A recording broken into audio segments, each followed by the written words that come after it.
వాక్యం చదువుకుందాం. లూకా సువార్త 23వ అధ్యాయం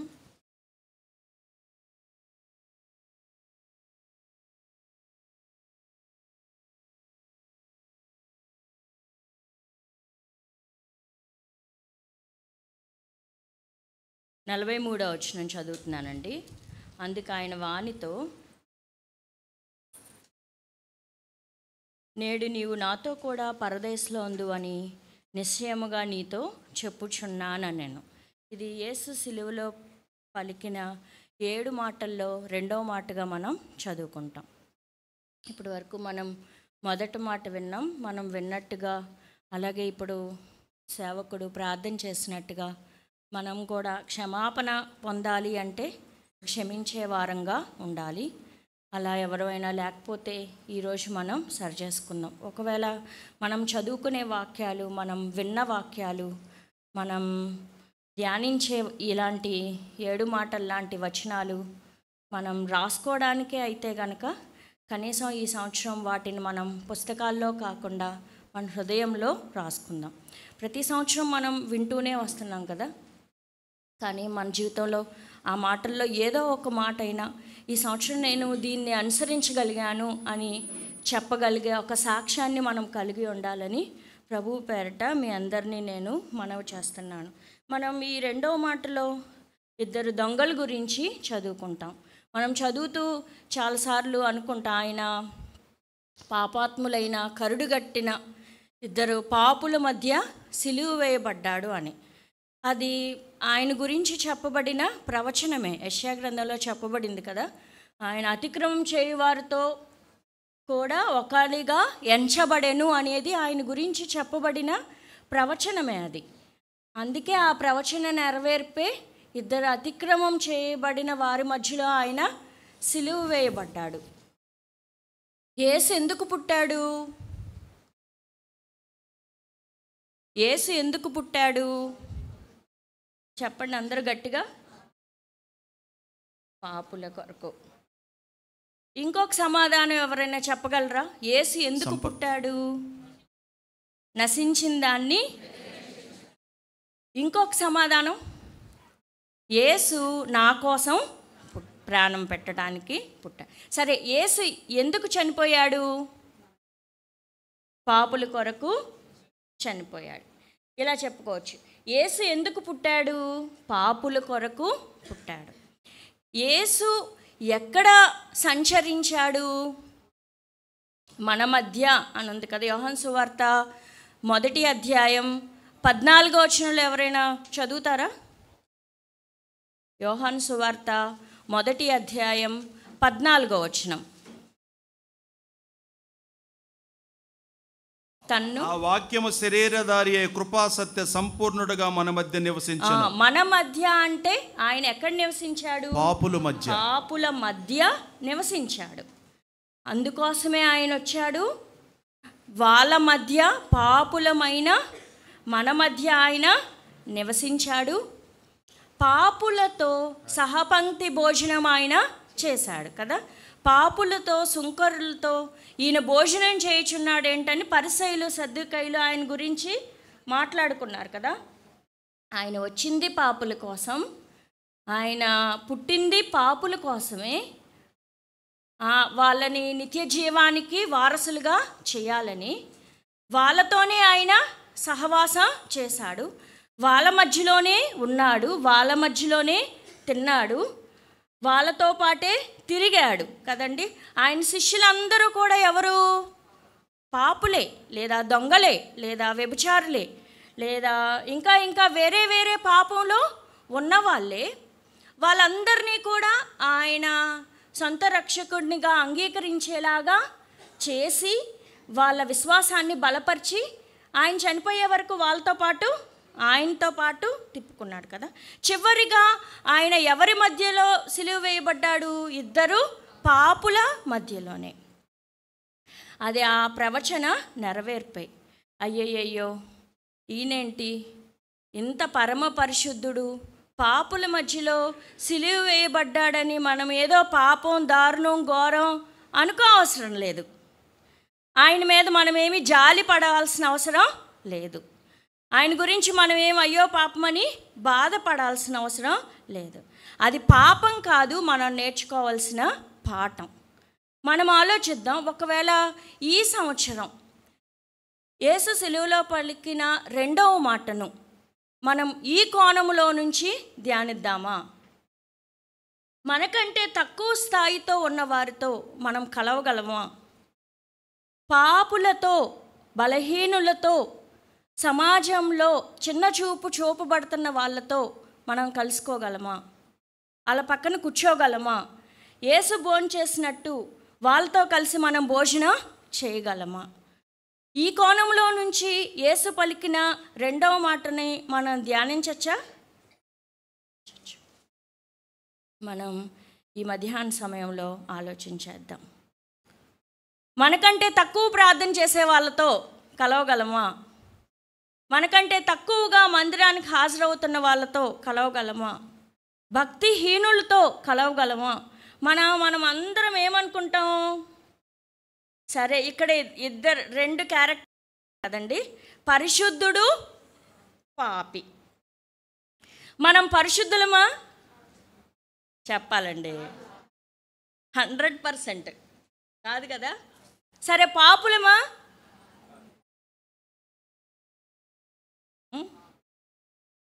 పరిశుద్ధత ముసుగు వేసుకున్న పాపులం. లేదంటే ఇలా ఒప్పుకోవచ్చు, కడగబడిన పాపులం, దొంగలం. మనందరం కూడా ఒప్పుకుంటారు. మీరందరూ ఈ ఇద్దరు దొంగల్లాగానే నేను కూడా ఒక దొంగనే అని ఒప్పుకోగలరా? చేతులెత్తుదామా? నేను ఒక దొంగనే, నేను ఒక పాపిని. ఆయన పాపుల కొరకే వస్తే నా కోసం వచ్చాడు, నాతో సహవాసం చేయడానికి వచ్చాడు. సో నేను రక్షించబడిన తర్వాత నా మిగిలిన జీవితంలో ఆయన్ని నాలో నుంచి చూపిస్తూ నేను కూడా కొంతవరకైనా ఆయనలాగా జీవించగలనా? ఆయన అలా చేయడంలో సృష్టి ధర్మమై ప్రవచనాల నెరవేర్పై ఉండగా అయ్యయ్యో పాపం అని మనం అనుకోవడానికి కాదు, కానీ అందులో నుంచి మనం ఒక పాఠం నేర్చుకోవడానికి మనం ఆ పని చేయగలమా? ఒకవేళ ఎవరినైనా మనం చిన్న చూపు చూస్తున్నామా? బలహీనుల్ని బలహీనులుగానే ఎంచుతున్నామా? తప్పు చేసిన వారితో కలిసి ఉండలేకపోతున్నామా? మనం ఒక సెక్యూర్డ్ జోన్ బ్యాచ్తోనే కలిసి తిరుగుతూ ఉన్నామా? ఒకవేళ మనం భక్తి పరులం అనుకుంటే భక్తిహీనుల్ని ప్రేమించగలుగుతున్నామా? క్షమించగలుగుతున్నామా? వాళ్ళతో సహవాసం చేయగలుగుతున్నామా? వాళ్ళని దగ్గర కూర్చోబెట్టుకోగలుగుతున్నామా? ఉదాహరణకు మన వీధిలో ఎవరైనా తప్పు చేసేవాళ్ళు ఉండొచ్చు, లేదంటే ఉదాహరణకి ఎవరైనా మన వీధిలో ఏదైనా ఫంక్షన్ మనల్ని పిలిచి ఉండొచ్చు అనుకుందాం. చాలామంది ఉంటారు కదా, దేవుని నమ్మిన వాళ్ళు, నమ్మని వాళ్ళు. వాళ్ళల్లో ఎప్పటి నుంచో మంచి అమ్మాయి కాని ఒక ఆమె ఉండుండొచ్చు. ఆమె కూడా భోజనానికి పిలువబడి ఉండుండొచ్చు అనుకుందాం. మనం కూడా భోజనానికి వెళ్ళాం, అందరూ బంతిలో కూర్చున్నారు. ఆమె పక్కనే ఒక కుర్చీ ఖాళీ ఉంది, మనం కూర్చోగలమా? ఒకవేళ ఆల్ ఫోర్స్ చేసి కూర్చో, ఖాళీ ఉందిగా, తిను, టైం అయిపోద్ది అంటే కూర్చుని ఆమెతో ఓ మాట కలపగలమా? ఆమైనా మన బాగోగులు అడుగుద్ది, అమ్మా పిల్లలు ఎక్కడున్నారమ్మా, ఏం చేస్తున్నారమ్మా అని. తిరిగి మనం ఆ బాగోగులు కనుక్కోగలమా? మనం ఆలోచిద్దాం. ఈ ఇద్దరు క్యారెక్టర్లో మనం పరిశుద్ధులంగానూ ఉండలేకపోతున్నాం, పాపులమని ఒప్పుకోలేకపోతున్నాం. దేవుడి నుంచి ఈ రెండవ మాటలో ఈ సంవత్సరం ఈ విషయాన్ని మనం నేర్చుకుందాం. మనకంటే తక్కువ ప్రార్థన చేసిన, మనకంటే తక్కువ భక్తిలో ఉన్న, ఇంకా మారుమనసు పొందకపోయినా, రక్షించబడకపోయినా, పాపంలోనే జీవిస్తున్న నీ ఉద్దేశాలకి లేదంటే నీ లెవెల్స్కి తక్కువగా ఉన్న మనం ప్రేమించే స్థానంలో ఉందాము. మనం నేర్చుకుందాం, మనం మారదాం. అలా మనం కలవకపోవడం వల్ల, అలా మనం కలుపుకోకపోవడం వల్ల ఇంకా కొంతమంది మారు మనసు పొందకుండానే మిగిలిపోయారేమో. ఆ ప్రశ్న మన మనసులో వేసుకోవచ్చా? క్రీస్తుని నమ్మాము, మారుమనసు పొందాము అని చెప్పుకున్న మనమే ఒక గుంపుగా తిరుగుతూ దొంగలుగా, వ్యభిచారులుగా, తప్పు చేసేవాళ్ళుగా, అబద్ధాలు ఆడేవాళ్ళుగా, సినిమాలు చూస్తున్నారను ఒక గుంపుని ప్రత్యేకపరచడం వల్ల ఈ రెండవ మాటలో ధ్యానించడంలో ఏం అర్థం లేదు. మనం ఆయనలాగా, ఆయన పాపుల కోసం పుట్టాడు, పాపుల మధ్య నివాసం చేశాడు, పాపులతో భోజనం చేశాడు, పాపుల మధ్య సిలువ వేయబడ్డాడు. దో హీ వాజ్ నాట్, ఆయన కాకపోయినా మనము సమానమైన పాపులమే, మనము మారుమనసు పొందిన దొంగలమే. మనం అయినప్పటికీ మనం మనకంటే తక్కువ స్థాయి వాళ్ళని కలుపుకోలేకపోవడాన్ని దేవుని పాదాల దగ్గర మనం క్షమాపణ అడుగుదాం. మనం దొంగ దగ్గరికి వస్తే ఆయన ఏమన్నా అంటే 43వ వచనంలో, అందుకు ఆయన వానితో, నేడు నీవు నాతో కూడా పరదేశంలో ఉందువని నిశ్చయముగా నీతో చెప్పుచున్నాను. అదొక గ్యారెంటీ, పరలోక రాజ్య గ్యారెంటీ అన్నమాట. ఇప్పుడు చాలాసార్లు వస్తువులు కొంటే వారంటీ కార్డులు ఇస్తున్నారు కదా. ఇదివరకు ఏమి ఇచ్చేవాళ్ళు? గ్యారెంటీ కార్డులు ఇచ్చేవాళ్ళు. వారంటీలో ఏముంటుంది? 2 ఏళ్ళ వారంటీ, 3 ఏళ్ళ వారంటీ. మనం కొంటున్నాం కదా, ఏసీలు, ఫ్రిడ్జ్లు, వాషింగ్ మిషన్లు, ఎలక్ట్రికల్ వస్తువులు ఏం కొన్నా కొన్నేళ్ళ, దానికి పేరు మార్చి వారంటీ అన్నారు, అది కొన్నేళ్ళే. ఆ తర్వాత ఏంటి? గ్యారంటీ లేదు, ప్రతిదీ మనం డబ్బులు పెట్టి బాగు చేయించుకోవాలి. అంతేనా? ఆ రెండిటికి తేడా నేను అదే అనుకుంటున్నాను. అని ఇక్కడ దేవుడు ఏం చెప్పా అంటే, ఆయన ఏమడిగాడు? దొంగ మనందరికీ తెలిసిన విషయమే. అయ్యా, నీవు నీ రాజ్యంతో కూడా వచ్చినప్పుడు నన్ను జ్ఞాపకం చేసుకో అంటే యేసేమన్నాడు? నీవు నేడు నాతో కూడా పరలోకంలో ఉంటావని, సరే పరదేశంలో ఉంటావని నిశ్చయముగా, గ్యారంటీగా నీకు పరలోక రాజ్యం. ప్రపంచంలో ఏ మత గ్రంథంలోనూ ఇంతటి అష్యూరెన్స్, ఇంతటి గ్యారంటీ ఏ మత బోధకుడు, ఏ మత గ్రంథంలోనూ ఇవ్వలేనంత గ్యారంటీ. నువ్వు నన్ను నమ్మి ఈ నిమిషం చనిపోతే నువ్వు నాతో కూడా పరలోకంలో ఉంటావు, పరలోకంలో ఉంటావు. ఉంటాము మనందరం పరలోకంలో. మీకేమన్నా డౌట్ ఉందా? ఎవరినన్నా నువ్వు చచ్చిపోతే పరలోకంలో ఉంటావా? ఇప్పుడు నువ్వు చచ్చిపోతే పరలోకంలో ఉంటావు అంటే మనకి కోపం వచ్చింది. ఎవరు పర్ఫెక్ట్ అంటాం కదా. అసలు మనం ఉంటామో లేదో చెప్పాం.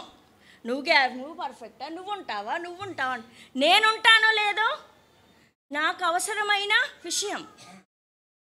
ఒకసారి హరీష్ చెప్పాడు, వచ్చినప్పుడల్లా ఆంటీ, అయ్యా ఎప్పుడు మారు మనసు పొందుతావయ్యా, ఎప్పుడు దేవుని నమ్ముకుంటావు, ఎప్పుడు బాప్తీసం తీసుకుంటావు అని అడుగుతూ ఉంటారు. హరీష్ అన్నాడు, ఏమో ఆంటీ, అసలు మామగారు వీళ్ళందరూ దేవుడు వస్తాడు కదా, రాకడ జరిగిద్ది కదా, అసలు ఇందులో ఎంతమంది వెళ్తారో ఉండి చూద్దాం అనుకుంటున్నా అన్నాడు. ఆడన్నాక నాకు కూడా భయం వేసినాము, నన్ను కూడా చూస్తాడేమో, ఖచ్చితంగా నేను వెళ్ళిపోవాలి. సరదాగా అయ్యి ఉండొచ్చు, అదేం పెద్ద విషయంగా ఇంకా సీరియస్గా తీసుకుని ఉండకపోవచ్చు. కానీ ఒక ఆయన్ని గనక, అయ్యా నువ్వు నన్ను జ్ఞాపకం చేసుకో అని అడిగితే గ్యారంటీగా పరలోకం. ఇవాళ మన ధైర్యం ఏంటంటే, మన నిశ్చయత ఏంటంటే, ఆయన మనకు పరలోక రాజ్యాన్ని ఇస్తాడు. రెండో విషయం. మొదటి విషయం, ఆయనలాగా అందరితో సమానమైన సహవాసం చేసే అనుభవంలోనికి మనం రావాలి. మనం కొన్ని బ్యాచ్లుగా విడిపోయి ఆ బ్యాచ్లకే సంబంధించిన మనుషులంగా ఉండకూడదు. బలహీనుల్ని బలహీనులుగా చూడకూడదు. దేవుడు బలహీనుడు కాకపోయినా బలవంతుడే అయినప్పటికీ ఆయన బలహీనులతో చేసిన సహవాసం ఇవాళ మనకు ఒక పాఠం అవ్వాలి. రెండవదిగా, ఎప్పుడైతే ఆయన్ని మనం అంగీకరిస్తామో ఆయన మనకు పరలోక రాజ్యాన్ని ఖచ్చితంగా ఇస్తాడు.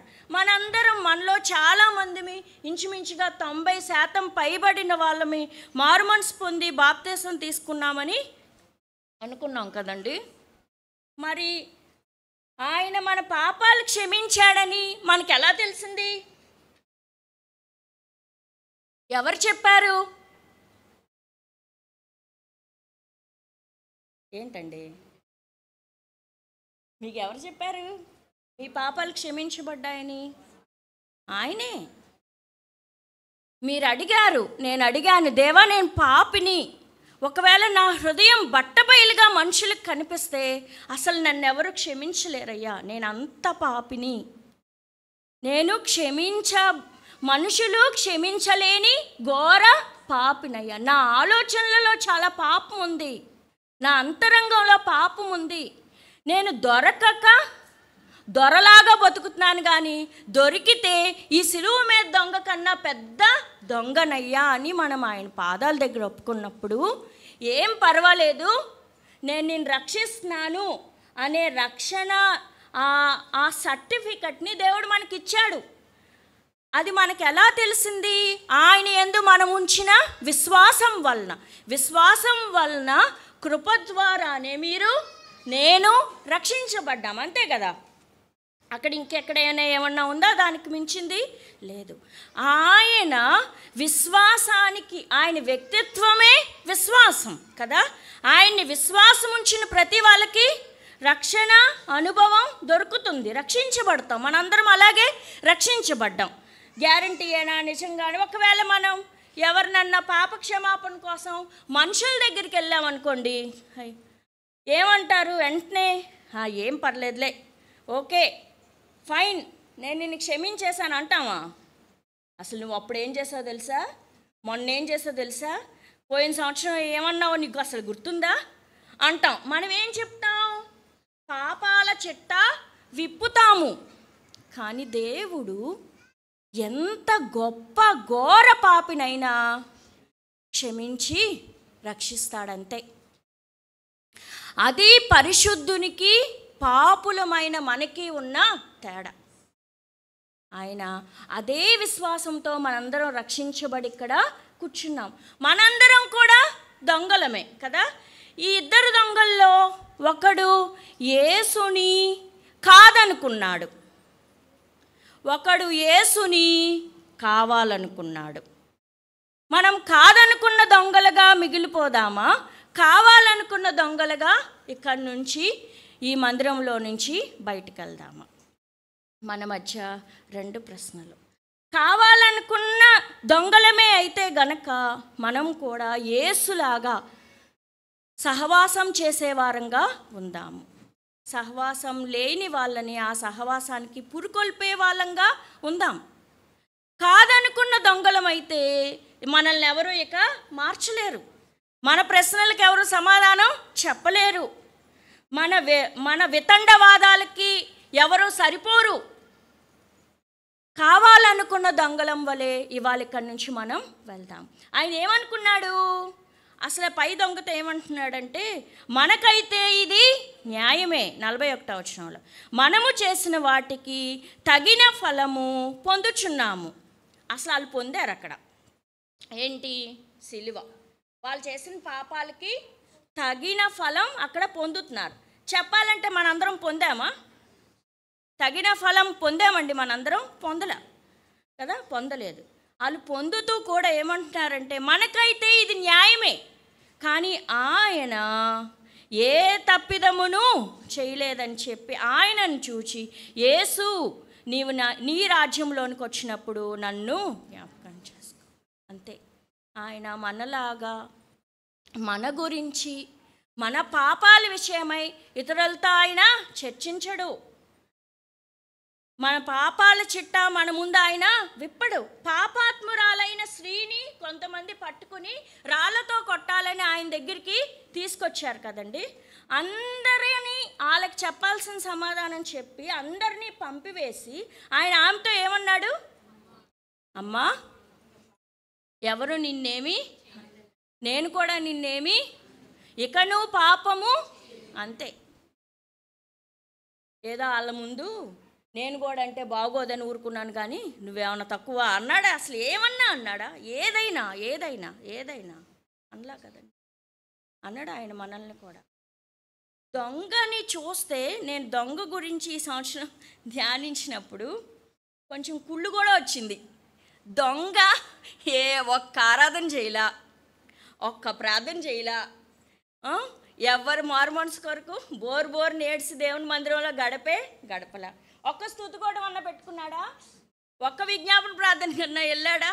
ఒక్క కానుకిచ్చాడా చెప్పండి? ఒక పరిచర్య చేశాడా? ఒక పాట పాడాడా? అసలు దేవుని కోసం భూమి మీద అతను ఏం చేశాడు? చక్కగా వెళ్ళి దేవుని పక్కన కూర్చున్నాడు. అసలు మనం ఎన్ని ప్రయాసలు పడుతున్నాం, ఎన్ని ఘోరాలు, ఎన్ని నేరాలు. ఆ మూమెంట్లో దేవుడు ఆ టైంలో ఆయన రక్షించడానికి ఇష్టపడ్డాడు. ఏం కోరుకున్నాడు ఆ దొంగ? మొత్తానికి ఆయన నీ రాజ్యంతో కూడా వచ్చినప్పుడు నన్ను జ్ఞాపకం చేసుకో అన్నప్పుడు ఆ రాజ్యం గురించిన ఏవో లేఖనాలో, లేకపోతే యేసుక్రీస్తు భూమి మీద ప్రసంగాలు ఏవో వినే ఉంటాడు. ఈయన వస్తాడంట, మళ్ళీ ఏదో ఆయన కొంచెం తెలిసే ఉంటుంది కదండి. అందుకే ఏమన్నాడు? ఆయన రాజ్యం గురించి మాట్లాడాడు. నువ్వు నాతో కూడా ఉంటావు. ఆయన రాజ్యం అంటే ఏంటి? పరలోకం ఏంటండి? పరలోకంలో ఏముంటుంది? మనం చచ్చిపోతే పరలోకానికి వెళ్తాం, పరదేశకి వెళ్తామా? అసలు నాకు కూడా మనందరం వెళ్తే చూద్దాం ఎక్కడికి వెళ్తాము. ఏదైనా దాని గురించి డిబేట్ మనకేమీ అవసరం లేదు. మనం చనిపోతే ప్రభుతో ఉంటాం. పరలోకము ఈజ్ నథింగ్ బట్ దేవునితో సహవాసం. నిత్యంగా దేవుడు మనతో ఉంటాడు, అంతే. నరకము ఈజ్ నథింగ్ బట్ దేవుడు అక్కడ ఉండడు. ఇక్కడ దేవుణ్ణి నమ్మినా, దేవుణ్ణి తిరస్కరించిన భూమి మీదే. దేవుణ్ణి ఇక్కడ మనం నమ్మితే ఆయన అక్కడ మనలను దొంగతో సమానంగా జ్ఞాపకం చేసుకుంటాడు. ఇక్కడ మనం నువ్వు నేను అంటి ముట్టనట్టుగా ఉన్నామా, అక్కడ నువ్వెవరో నాకు తెలియదంటాడు. కాబట్టి ఆలోచిద్దాం. బాప్తిస్మం తీసుకోవాలా, బాప్తిస్మం తీసుకోకూడదా, దొంగే బాప్తిస్మం తీసుకున్నాడు అనుకునే వాళ్ళకి నాదొక చిన్న సలహా. బాప్తిస్మం గురించి అసలు యేసు అక్కడ ఎత్తలేదు. అయ్యో నేనైతే పరలోకం తీసుకెళ్ళిపోతా, కానీ మరి ఇప్పుడు బాప్తిస్మం ఎవరిస్తారని ఏమన్నా కంగారు పడ్డాడు ఆయన? లేదు. బాప్తిస్మము భూ సంబంధమైన విషయం, సంబంధించింది. రక్షణ పర సంబంధమైన విషయం. బాప్తిస్మము భూ సంబంధమైన విషయం. భూమి మీద నాకు ఇంకా అవకాశం ఉండి నేను రక్షించబడిన తర్వాత లోకానికి, సమాజంలో, సంఘంలో నాతో పాటు ఉన్న వాళ్ళందరికీ నేను బహిరంగంగా ఇచ్చుకోవాల్సిన ఒక సాక్ష్యం. నేను దేవుని బిడ్డని. సో నేను దేవుని బిడ్డను కాబట్టి మీతో సినిమాలకు రాను. నేను దేవుని బిడ్డను కాబట్టి మీరంటే నాకు ఇష్టమే, కానీ పలానా పనుల్లో నేను పాల్గొనలేను. నేను దేవుని బిడ్డను కాబట్టి పలానా గుంపులో కూర్చోలేను అని నా కోసం నేను ఇచ్చుకునే ఒక భరోసా, నా గురించి మనుషులకి చెప్పే ఒక సాక్ష్యం. కానీ రక్షణ పరలోకానికి సంబంధించిన విషయం. మనం ఆయన కృపాసింహాసనం దగ్గరికి ఎప్పుడైనా పరిగెత్తి రావచ్చు. హెబ్రీయులకు రాసిన పత్రిక 4వ అధ్యాయంలో ఆ మాట ఉంటుంది కదండి. ఎప్పుడైనా రావచ్చు. దొంగ ఎప్పుడు వచ్చాడు? లాస్ట్ మినిట్లో వచ్చాడు. మనం కూడా లాస్ట్ మినిట్లో వెళ్ళచ్చు. బాప్తిస్మం నాకు వద్దు అనుకునే వాళ్ళకి, బాప్తిస్మం అవసరం ఏముంది అనుకునే వాళ్ళకి మనం కూడా లాస్ట్ మినిట్లో వెళ్తే దేవుడు మనల్ని తప్పకుండా రక్షిస్తాడు. కానీ మన లాస్ట్ డే, మన లాస్ట్ అవర్, మన లాస్ట్ మినిట్ ఎప్పుడో మనకి తెలియదు. కాబట్టి ఇదే రక్షణ దినం, ఇదే అనుకూల సమయం. కాబట్టి ఇప్పుడే మన హృదయాన్ని దేవునికి అప్పగించాలి. మారు మనసు పొందామని చెప్పి ఇంకా దొంగల్లానే ఉంటూ ప్రభువుని కాదనుకుంటున్న వారమైతే తిరిగి మనం మారు మనసు పొందుదాం. తిరిగి బాప్తీసాలు తీసుకోని అవసరం లేదు. బాప్తీసం ఫోబియా ఉంటుంది కొంతమందికి. అమ్మో ఈ బాప్తీసం సరైందేనా, నేను మళ్ళీ బాప్తీసం తీసుకోవాలి, అవసరం లేదు. తిరిగి మనం మారు మనసు పొందితే సరిపోద్ది. ప్రకటన గ్రంథం ప్రకారం అస్సలు ఇప్పటికీ నీ హృదయాన్ని దేవునికి ఇవ్వకుండా దేవుని సంబంధిగా పైన మెలుగుతూ ఉంటే నీ హృదయాన్ని దేవునికి ఇవ్వు. నీ పాపాలు దేవుని దగ్గర ఒప్పుకో, ఆయన నిన్ను రక్షిస్తాడు. నీకు అనిపించినప్పుడే బాప్తిస్మం తీసుకో, నువ్వు పరలోక సంబంధి అవుతావు. నువ్వు రక్షించబడి బాప్తిస్మం నీ ఇంటి వాళ్ళకి ఇష్టం లేకపోతే ఎవరిని ఇబ్బంది పెట్టి బాప్తీసం తీసుకోకు. ఒకవేళ నేను చచ్చిపోతే బాప్తీసం తీసుకోలేదు కాబట్టి కాల్ చేసినా భయపడద్దు. నువ్వు రక్షించబడ్డావు, దేవుడితో పాటు నువ్వు ఖచ్చితంగా పరలోకంలో ఉంటావు. 2 విషయాలు, మనం ఆయనను కావాలనుకున్న దొంగలమా, ఆయన్ని కాదనుకున్న దొంగలమా, మనకు మనమే సమాధానం చెప్పుకుందాం. ప్రభు ఈ మాటలు దీవించును గాక. తల వంచి కళ్ళు మూసుకుందాం.